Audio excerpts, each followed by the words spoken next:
Свята книга ти си оставил на тази земя, за да те познаем и да се осветим. Свята книга ти си оставил на тази земя, за да те познаем и да се осветим.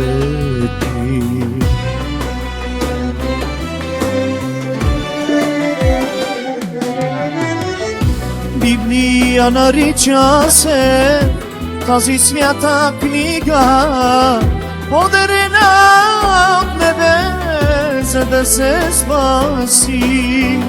Библия нарича се тази свята книга, подарена от небе, за да се спаси.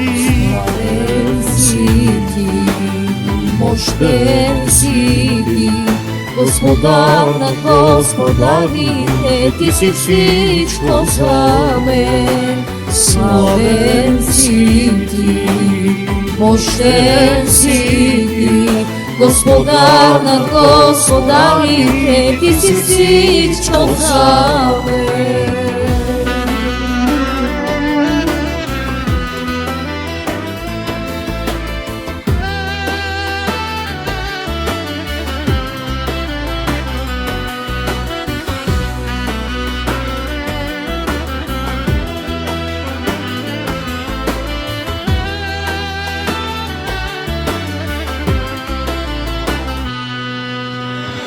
Сега книги има много по света, но тя е книгата, която е запазена, защото е Словото на живият Бог и е винаги под закрила на Всевишния.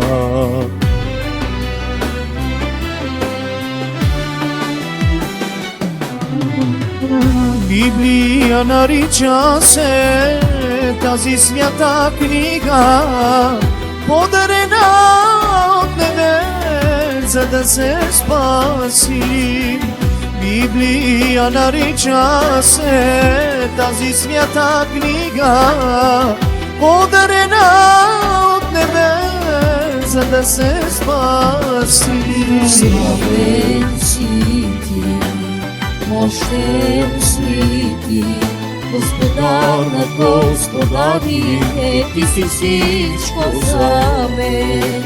Славен си ти, мощен си ти, Господар на господарите, ти си всичко за мен.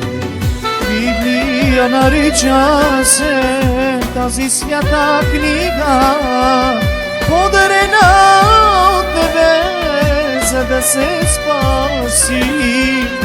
Библия нарича се тази свята книга,